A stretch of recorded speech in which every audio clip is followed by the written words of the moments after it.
परिवर्तनवर खूप चांगले विचार आहेत का? बोला मेरे परिवार में भी होती थी। अरे नहीं बैठो,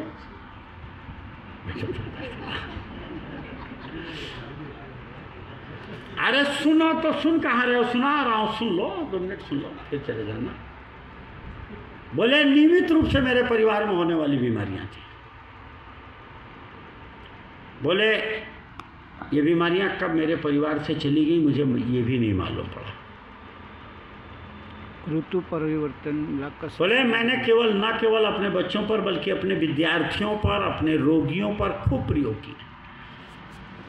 ये कहता है अपेंडिसाइटिस है, टाइफाइड है, ये सब बीमारियां कैसे।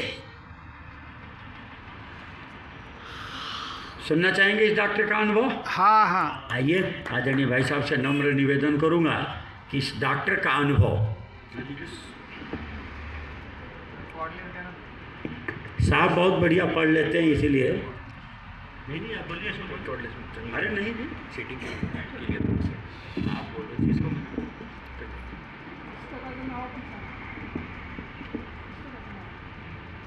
हां डॉक्टरांचं नाव आहे। हां हे पुस्तक आहे सुखी जीवनाचे सोनेरी सिद्धांत। सुखी जीवनाचे सोनेरी सिद्धांत आणि याचा मूळ आधार आहे रामचरितमानस। आता त्याच्यात रशियन डॉक्टर आहे ओयल ॲब्रामॉस्की असं त्यांचं आडनाव आहे रशियन। त्यांचा हा लेख आहे। मानवाचा आहार मुळातच कच्चा म्हणजे नैसर्गिक राहिला आहे। मुळात म्हणजे सुरुवातीपासून नागरीकरण याच्यामधून माणसाच्या खाण्यापिण्यात बदल होत शिजवलेला किंवा मिश्र आहार प्रचलित झाला। म्हणजे आपण सिव्हिलायझेशन म्हणतो, म्हणजे कच्चा आहारच खरा। तरी पण आजच्या काळात सुद्धा पुढारलेल्या मनुष्यासाठी साधा व नैसर्गिक आहारच उपयुक्त आहे असं मी मानतो।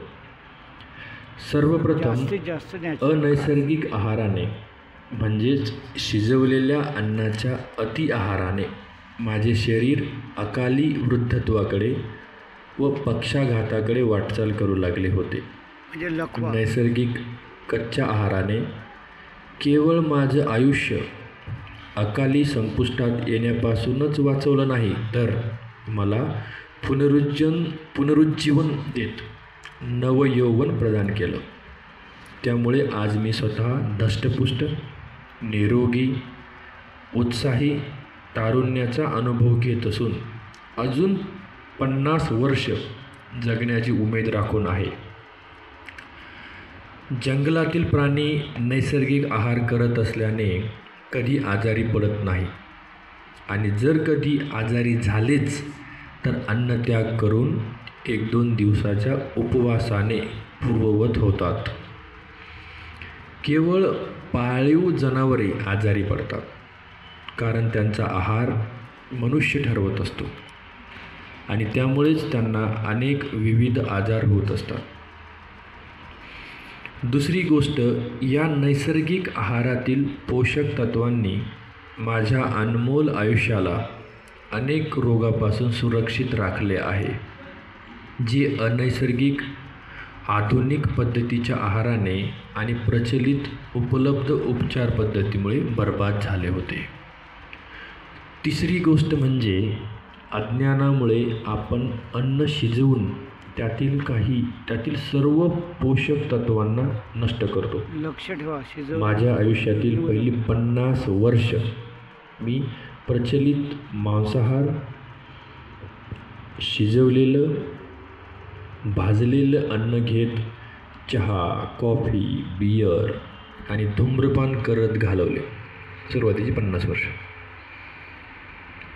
खरे तर व्यवसायाने मी एक यशस्वी डॉक्टर आहे, परंतु अनैसर्गिक आहारामुळे माझे शरीर अतिशय स्थूल व वजनदार झाले होते।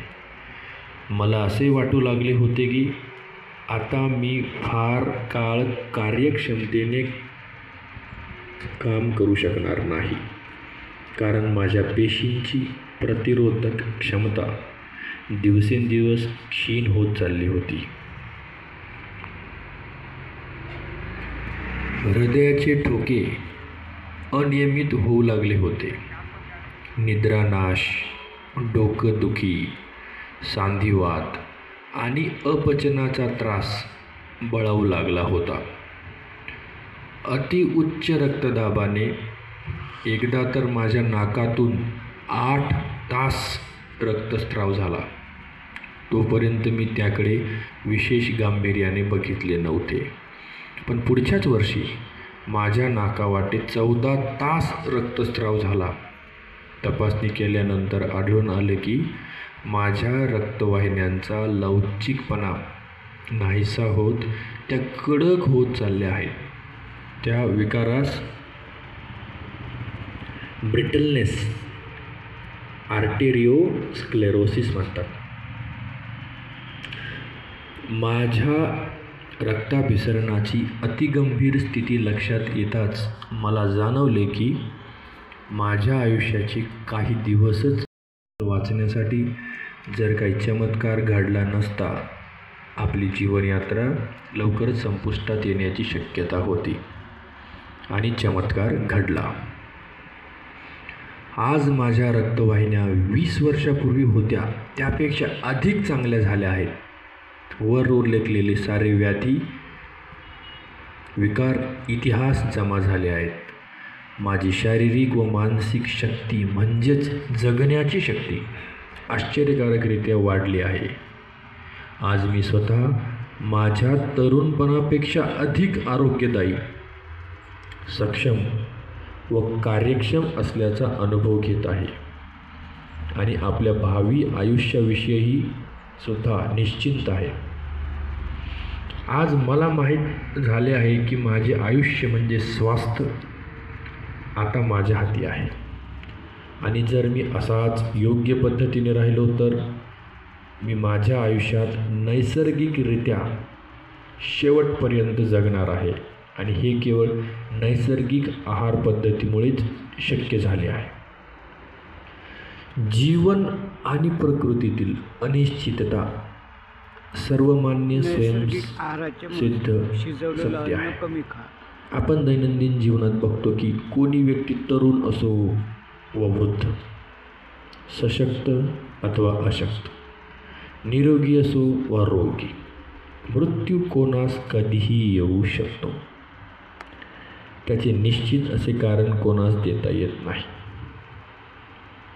पण मी माझ्या अनुभवावरून सांगू शकतो की अपघात वगळल्यास व योग्य रीतीने जीवन व्यतीत केल्यास दीर्घ आयुष्यास पर्याय नाही. खरे तर आपणास मरण आपल्या चटपटीत खाण्याच्या लोभी सवयीमुळे येत असते. आपण आपला मृत्यू स्वतःच ओढवून घेत असतो. मानव, विशेषतः आजच्या तथाकथित सुसंस्कृतीत मानव निसर्गदत्त आहाराने संतुष्ट होत नाही. खरे तर तो हे विसरूनच जातो की हा नैसर्गिक आहार म्हणजे काय आहे. शरीर पोषणासाठी आदर्श व उपयोगी अशी जी चविष्ट फळे, शक्तिदायक सुकामेवा व अन्नधान्याच्या नैसर्गिक रूपाकडे मानव साशंक नजरेतून पाहतो. मानवाने गेल्या शेकडो वर्षात तऱ्हेतऱ्हेने अनेक खाद्यपदार्थाच्या अनैसर्गिक पद्धती विकसित करत आहारात आणल्या आहेत. त्याने अनेक प्रकारे विरोधी तत्वांच्या पदार्थाचे मिश्रण करत अखाद्य बनवले. तसेच अनावश्यक व चुकीच्या प्रक्रियेद्वारे जसे भाजून, शिजवून, तळून इतक्या प्रकारचे खाद्यपदार्थ जीवनात आणले आहेत की मृत आणि नाशक तत्वांचे पदार्थ एकमेकात मिसळल्याने शरीरासाठी अनावश्यक तर कधीकधी विषारी परिणाम करणारे ठरत आहेत. अशा आहारास मानव मूर्खपणाने पंचपक्वाने म्हणून संबोधतो. असा अनैसर्गिक आहार ना केवळ शरीराच्या वाढीस पोषक आहे, ना आरोग्यदायी बनविण्यास योग्य आहे. उलट अशा अनावश्यक पदार्थांचा भरणा शरीरात करत राहिल्याने अकाली मृत्यूलाही आमंत्रण देतो. दिवसेंदिवस ही बहुरंगी, बहुढंगी अशा रासायनिक औषधांची उपचार पद्धत, लसीकरण, ऑर्गन ट्रान्सप्लांटेशन, मज्जासंस्था उपचार पद्धती, अत्याधुनिक कृत्रिम, विद्युत व चुंबकीय उपकरणे इत्यादीद्वारा केल्या जाणाऱ्या तपासण्या, वेगवेगळ्या प्रकारच्या टेस्ट व प्रचलित उपचार पद्धतीचा प्रसार व प्रचार दिवसेंदिवस वाढत जात आहे. तरीही आज टायफॉईड व कॉलरामुळे घडणारा मृत्यूदर शेकडो वर्षापूर्वी असणाऱ्या मृत्यूदरापेक्षा अनेक पटीने जास्त आहे.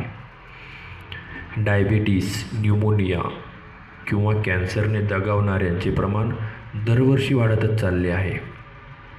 केवळ फुफ्फुसाच्या क्षयरोगाच्या प्रथमावस्थेतच नैसर्गिक उपचार मिळण्यामुळे काही प्रमाणात नियंत्रण आले आहे. रुग्ण याचे प्रत्यक्ष साक्षीदार आहेत. नैसर्गिक कच्चा आहार घेण्याअगोदर मी दरवर्षी वारंवार सर्दी पडशाने हैराण असायचो.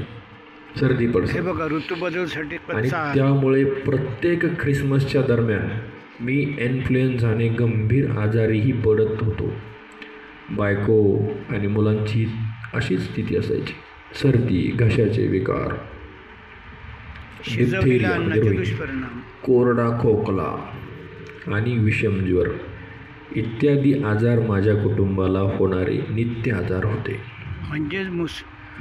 मात्र जेव्हापासून फलाहार हा आमचा मुख्य आहार झाला व मांसाहार गायब झाला, तसेच फळांचा रस आणि पाणी आमची पेय झाली व चहा कॉफी कमी होत गेली, तेव्हापासून सर्व रोगांचे रोग आणि साथीच्या आजाराची भीती आमच्या आयुष्यातून नाहीशी झाली.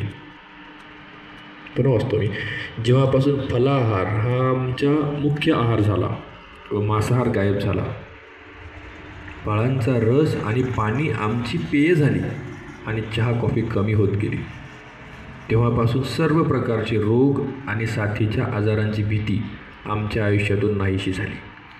विस्की, बियर, तंबाखूची साथ तर सुटली, त्याचबरोबर त्यांच्या स्वादाचाही आपोआप विसर पडला. अधिक चांगली होत आहे. मला खात्री आहे की ते मानवजातीसाठी उत्तम आदर्श उदाहरण ठरतील. फक्त त्यांच्या मागील पिढीच्या त्रुटीयुक्त जीवनाचा प्रभाव अनुवंशिकतेने त्यांच्यावर पडू नये. म्हणजे 50 वर्षांनंतर सांगतात ते. माझ्या पेशंटबद्दल बोलायचं तर आश्चर्यजनक परिणाम अनुभवले पेशंट्सला. म्हणजे बघा विषमज्वराच्या 166 रोग्यांना कुठलीही औषधं न देता केवळ फळे व फळांच्या रसांनी इलाज केले. 166 रुग्ण, त्यापैकी केवळ 2 मृत्यू झाला. त्यापैकी एक जण निष्काळजीपणे उशिरा इलाजासाठी आल्यामुळे व दुसरा जेव्हा उष्माघाताचा बळी ठरला. त्याच आठवड्यात इतर सामान्य प्रकृतीच्या 4 व्यक्ती उष्माघातामुळे रस्त्यावर दगावल्या होत्या. उन्हाळा असेल तेव्हा. अपेंडिसायटिसच्या 9 पेशंटपैकी ज्यांच्यावर उपचार विना औषध व शस्त्रक्रियेशिवाय केला गेला होता, त्यापैकी एकही दगावला नाही. न्यूमोनियाचे रोगी 4 ते 10 दिवसात कुठल्याही त्रासाविना बरे झाले. दमा, अतिसार, संधिवात तसेच तापाच्या इतर रोग्यांची पण कुठल्याही दुखण्यापासून त्रास न होता फळे आणि फळांचा रसाहार देत अल्पावधीतच रोगापासून सुटका केली गेली. अशी ही नवीन चिकित्सा पद्धती केवळ जीवनरक्षणच करत नाही, तर यातून कुठलीही गुंतागुंत निर्माण होण्याची शक्यता नाही. याचबरोबर गंभीर दुरावस्थेतसुद्धा अपेक्षेप्रमाणे अल्पावधीतच रोगमुक्त करण्याची खात्रीही असते. उदाहरण दाखल, टायफॉईडच्या रोग्यांमध्ये क्वचितच कोणाचा ताप डोक्यात गेला असेल वा कोण्या आजारी श्वास अतिसार याची आतड्यातील सुजेची लक्षणे आढळली, छोट्या मोठ्या जखमांमुळे होणारा रक्तस्रावाचा प्रकार वगळता कधी उलटी जुलाब, दमा, हृदयरोगाचा किंवा अन्य कोणता गुंतागुंतीचा सामना करावा लागला नाही. निमोनियाच्या 9 केसेसमध्ये कोणासही कधी ताप, डोक्यात चढून सपोर्टिंग आहे. कधी कुठली गंभीर परिस्थिती उद्भवली नाही. फक्त या रोग्यांच्या शरीरातील तापमान कधी कधी अगदी कमी होतं तर आधीमध्ये कधी घाम सुटत होता. त्या रोग्यांच्या अवस्थेबद्दल सुरुवातीस अन्य इस्पितळातून प्रशिक्षित होऊन आलेल्या आमच्या येथील शुश्रूषा सेवकांची जुन्या चिकित्सा पद्धतीविषयीची पक्की झाली होती, परंतु आमच्याद्वारे करण्यात येणाऱ्या नवीन उपचार पद्धतीच्या फलदायी परिणामामुळे लवकरच त्यांची खात्री पटली आणि उत्साहाने आमच्या नाविन्यपूर्ण उपचार पद्धतीचे गुणगान गाऊ लागले. तरुण शुश्रूषा परीक्षार्थींनी ज्यांना मी स्वतः प्रशिक्षित करत होतो त्यांनी माझ्या या प्रशिक्षणावर कधी शंका उपस्थित केली नाही. शेवटी आमच्या कर्मचाऱ्यांनीही फलाहाराचा अंगीकार केला आणि परिणामी अपेक्षेप्रमाणे ते निरोगी व सशक्त झाले. तर हा रिपोर्ट आपल्याला केंद्र सरकारला बहुत बहुत धन्यवाद साहब. चूल्हा बंद करा, घरातले सर्व आजार जातील असं डॉक्टर गोपाल आइए प्रश्नों के उत्तर का समय